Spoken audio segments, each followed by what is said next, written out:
कारा बोल मेरे श्री गुरु महाराज की जय। गुरुर्ब्रह्मा गुरुर्विष्णु गुरुर्देव महेश्वरा गुरु साक्षात पारब्रह्म तस्मै श्री गुरुवे नमः। हाथ जोड़ वंदन करूं धरूं चरण पर शीश ज्ञान भक्ति में दीजिए श्री परमहंस जगद्गुरु। सब कुछ दीना अपने भेंट धरूं क्या नाथ, नमस्कार की भेंट धरूं जोड़ूं दोनों हाथ। दुख रूप ये संसार है जन्म मरण की खान, आप निकालो दया करो सतगुरु दीन दयाल। आप निकालो दया करो श्री परम हंस अवतार। बोलो जयकारा बोल मेरे श्री गुरु महाराज की जय। भाग्यशाली गुरुमुखो नैना विराम सिंहासन पे विराजमान है, प्रेम सहित मिलकर बोलो जयकारा बोल मेरे श्री गुरु महाराज की जय। साचे दरबार की जय, श्री आनंदपुरवासी भगवान की जय। गुरुमुखो ये सच्चा अनुभव है, सच्ची घटना है श्री गुरु महाराज जी की। आज से कम 20 साल पुरानी है। जिस समय हम संभल के अंदर, उस समय टीकाराम महात्मा जी थे, उनका नाम उस समय था ब्रह्म रामानंद जी। टीकाराम महात्मा जी जिनकी समाधि प्रयाग धाम में है, अवनपुर कुटिया पर रहते थे। तो शंकर इंटर कॉलेज में गुरु महाराज जी को विराजमान कर रखा था, राम मंदिर था। हम उस समय छोटे थे, भगत भेष में थे। तो उस समय श्री घर परिवार त्याग कर केवल श्री गुरु महाराज जी की सेवा में रहते थे। वहाँ पर उस समय हमें टीकाराम महात्मा जी ने, ब्रह्म रामानंद जी ने हमें स्वरूप दे रखे थे। उस समय ब्लैक एंड वाइट स्वरूप थे, 5 स्वरूप थे। तो उस समय हम श्री गुरु महाराज जी की पूजा आरती नियम संयम से किया करते थे। ब्रह्म मुहूर्त में उठना। एक भगत जी हमारे साथ रहते थे, वो हमसे बड़े थे, हम उनका बड़ा मान सम्मान किया करते थे, उनके साथ हम लिया करते थे। समय बीतता चला गया, कुछ बातें ऐसी सामने आई जो हम नहीं कह सकते, क्योंकि हमें किसी की निंदा करने का कोई अधिकार नहीं है, किसी के बारे में गलत बोलने का। हमने उनसे सारे में कहा कि भगत जी आप ये काम मत किया करो, ये अच्छा नहीं है। तो उन्होंने छूटते कहा कि तू हमारा गुरु है, हम तेरे गुरु हैं, रहना तो रह और नहीं तो भाग जा। हम अपना घर परिवार त्याग के उनके साथ रहने लगे। और हमें अजीब सा लगा कि अगर अब हम वापस जाते हैं तो श्री गुरु महाराज जी की हंसी होगी, हमारी हंसी होगी, और घर वाले बाहर वाले कहेंगे बड़े खुश होकर गए थे, बड़े हो कि हम सेवा करेंगे, क्यों लौट कर आ गए। तो विचार आया कि मर जाओ पर घर के लिए और वापस नहीं होना। उस दिन हमने कुटिया का मंदिर का दरवाज़ा बंद कर लिया। आज भी इंटर कॉलेज में राम दरबार है, जाकर कोई भी देख सकता है। ये कोई झूठी बनाई हुई बात नहीं है, और जाके पूछ भी सकते हो कि ये घटना घटित हुई या नहीं हुई थी। ये सच्ची घटना है, संभल की शंकर इंटर कॉलेज की, राम मंदिर की। तो उस समय हमें बहुत धक्का सा लगा और बोले चले जाना तो यहाँ से। हमने कि जाएंगे तो नहीं। तो हमने उस समय भगवान राम, सीता, हनुमान जी को सबको प्रणाम करा। वहाँ आज भी राम मंदिर है, 5 पातशाही को प्रणाम करा। वहाँ सीता माता की एक साड़ी रखी थी, वो निकाल कर हमने पंखे में फंदा लगाकर फांसी लगा ली और स्टूल पैरों से गिरा दिया।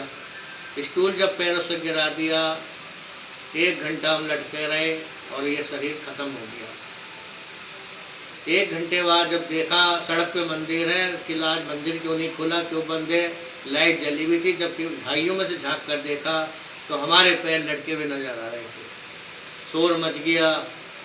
जब दरवाज़ा तोड़ा गया, साड़ी को चक्कू से काट कर हमें उतारा गया, खटिया पर लेटाकर डॉक्टरों के पास लेकर भागे। डॉक्टर ने साफ मना कर दिया कि इनके अंदर अब कुछ नहीं है, इन्हें तो 1 घंटे से ज़्यादा हो गया। कई अस्पतालों में गए, सब ने मना कर दिया। लास्ट में वापस लाकर शंकर इंटर कॉलेज में फील्ड है, वहाँ मैदान है बच्चों का, उसमें लेटा दिया गया। इधर पुलिस भी आ गई, सब हज्जों में इकट्ठा हो गया, पूरी भीड़ इकट्ठी हो गई, पुलिस अपने ले जाने के लिए तैयार।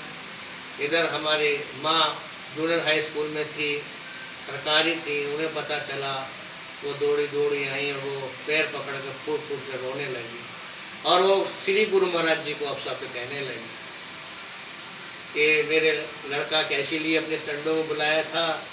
और उन्होंने गुरु महाराज जी को अपशब्द कहे। जब गुरु महाराज जी को अपशब्द कहे तो 2 व्यक्ति आते हैं और उन्हें कहा हटो हटो, क्या बात है, क्या हो गया? तो बताया कि भगत जी थे, उन्होंने फांसी लगा ली, खत्म हो गए।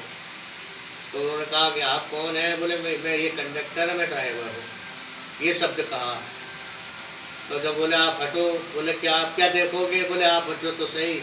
सबको उन्होंने हटाया। हटने के बाद बोले सरसों का तेल लाओ, बर्फ़ की सिल्ली लाओ, हमें थोड़ा सा समय दो। बर्फ़ की सिल्ली पर लेटाकर और सरसों के तेल से दोनों ने मालिश करी है। तो हमारे हाथ पैर हिलना शुरू हो गए। वही हमें फिर अस्पताल में ले गए, डॉक्टर से कहा इनका ये वाला इलाज करो। डॉक्टर बोले इसमें कुछ नहीं है। वो स्वयं डॉक्टर के हाथ जोड़कर कहने लगे आप करो तो सही।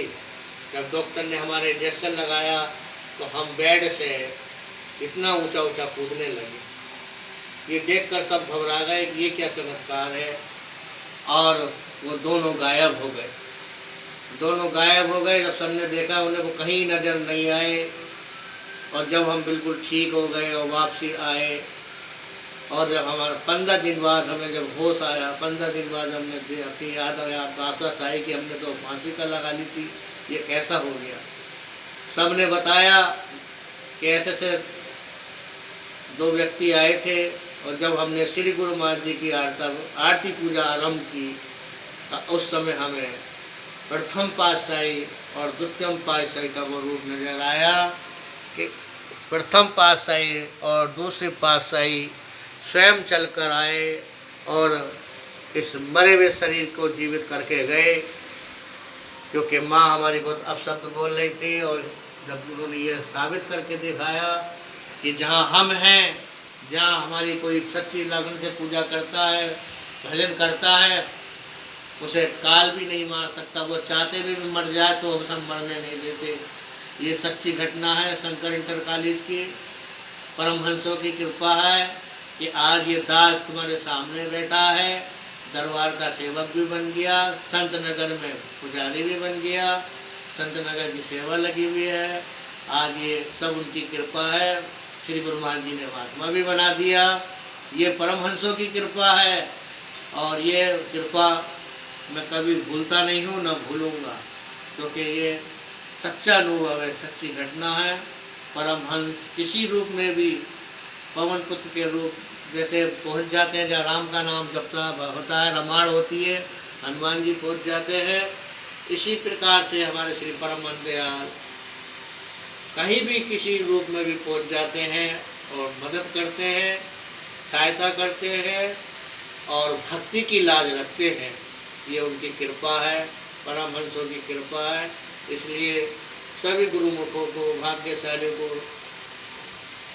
बताना चाहते हैं कि आप सच्ची लगन से नियम का पालन करें, पूजा आरती करें, किसी की निंदा, किसी की चुगली कभी ना करें, क्योंकि निंदा चुगली में कभी भी समय खराब नहीं करना चाहिए। कोई क्या कर रहा है, क्यों कर रहा है, केवल अपना कार्य करें। पर जो गुरु महाराज जी कहते हैं उसका नियम का पालन करें, किसी की बातों को न देखें, किसी की बातों को न सोचें, क्योंकि भक्ति लाइन में किसी की बुराई, किसी की निंदा कहीं तक नहीं दी है। स्वयं शांति वचन भंडार में भी गुरु महाराज जी के वचन है कि किसी की निंदा नहीं करना चाहिए, किसी की बुराई नहीं करना चाहिए। जैसे रात्रि बुराइयों पर पर्दा डाल देती है, इसी प्रकार से महापुरुष भी बुराइयों पर पर्दा डालकर उसे उजाले की तरफ लाते हैं। जब स्वयं महापुरुष ये काम करते हैं तो हम तो उनके दास हैं। दासों का भी काम है, भक्तों का भी ये काम है कि अगर कोई भटक रहा है, अगर किसी कारण गिर रहा है तो उसको बचाने की कोशिश करो, उसे निकालने की कोशिश करो। इस प्रकार से जैसे एक बार वशिष्ठ जी पेड़ के नीचे सत्संग कर रहे थे, सारी संगत बैठी हुई थी और विश्वामित्र वशिष्ठ जी से बहुत चिढ़ते थे और वो हर समय यही कोशिश में लगे रहते थे कि मैं किसी प्रकार से ब्रह्म ज्ञानी बन जाऊं, मैं ब्रह्म ज्ञानी हो जाऊं। लेकिन अभिमान था, वो वशिष्ठ जी से ईर्षा भाव रखते थे। चिड़न थी कि गिराकर किसी तरीके से वशिष्ठ जी को गिराकर मैं नीचा करके और मैं ब्रह्म ज्ञानी इस गद्दी को प्राप्त कर लूं। इसी प्रकार से वो एक दिन ये विचार करके आए और पहले से पेड़ पर चढ़कर बैठ गए थे, चक्कू लेकर, कतार लेकर, कि जब सारी संगत चली जाएगी और जब बस वशिष्ठ जी अकेले रह जाएंगे तो मैं इनका कत्ल कर दूंगा और इनका छुपा दूंगा। ये विचार कर कर पेड़ पर बैठ गए छुपकर। जब सत्संग चल रहा था, सत्संग चलते चलते वशिष्ठ जी महिमा गा रहे थे और महिमा सुनाते सुनाते विश्वामित्र की तारीफ करने लगे। विश्वामित्र की जब तारीफ करने लगे कि हमारा एक शिष्य और है जो सूर्य के तरह चमक रहा है, बहुत सच्ची आत्मा है, जो विश्वामित्र की तारीफ करी वशिष्ठ जी ने, तो विश्वामित्र के मन में विचार आया कि ये कोई साधारण नहीं है जो मैं आज इनको मारने के लिए मैं इनके पीछे पड़ा रहता हूँ और आज ये मेरी तारीफ करते हैं, तो ये कोई साधन नहीं है। एकदम चक्कू हाथ से गिर गया। जब नीचे गिरा तो वशिष्ठ जी ने ऊपर देखा तो विश्वामित्र जी नीचे उतर कर आ रहे हैं और आके चरणों में फूट फूट कर रोए, गिर गए। मुझे क्षमा कर दो गुरुदेव, मुझे माफ़ कर दो, मेरे अंदर तो इतना पाप भरा हुआ था आपके प्रति, मैं आपके प्रति क्या सोच रहा था, मुझे माफ़ कर दो। जैसे ही बहुत रोए, रोते रोते जब वशिष्ठ जी के चरण धुल गए तब वशिष्ठ जी बोले, उठो ब्रह्म ज्ञानी। विश्वामित्र जी जैसे ही ये शब्द कहा ब्रह्म ज्ञानी, तो विश्वामित्र को अजीब लगा कि क्या मेरी मजाक बना रहे हैं। विश्वामित्र बोले वशिष्ठ जी से कि हे गुरुदेव, हे विश्वामित्र जी, आप मेरे उल्लंघन कर रहे हैं क्या? कह रहे नहीं, आज आप महापुरुष थे, सब कुछ सच्चाई है, सब अच्छा था आपके अंदर, पर आपके अंदर घमंड और अभिमान भरा हुआ था, इसलिए यही चीज़ आपको आगे बढ़ने से रोक रही थी, ये रुकावटें डाल रही थी। लेकिन आज वो तुम्हारी वो चीज़ें सब निकल गई, वो पाप धुल गया, इसलिए आज से तुम ब्रह्म ज्ञानी हो चुके, अब कोई भेदभाव न रहा। उस दिन से विश्वामित्र को ब्रह्म ज्ञानी की पदवी प्राप्त हो गई वशिष्ठ जी के द्वारा। इसी प्रकार से भक्त हो, कोई भी हो, हमें किसी की बुराइयाँ, निंदा चुगली नहीं करनी है। हमें केवल अपने आप को बदलना है। अगर कोई गलत चलता भी है तो उसको तारीफ करके, उसको मनाकर, उसको समझाकर श्री गुरु महाराज जी के चरणों में लेकर आओ। अगर उसकी आप बुराई करते हो, आप शब्द बोलते हो, तो वो भटक जाएगा, गलत रास्ते पे चलने लगेगा, तो उसका पाप का भागी वही बनेगा जो उसकी बुराई करेगा, उसे रास्ते से भटकाएगा। श्री गुरु महाराज जी उससे दूर हट जाएंगे। गुरु महाराज जी जब भी खुश होते हैं जो उनके भटके हुए राहियों को, भटके लोगों को प्रेम से किसी प्रकार से भी दरबार में लाएं और उन्हें समझ झुकाएं।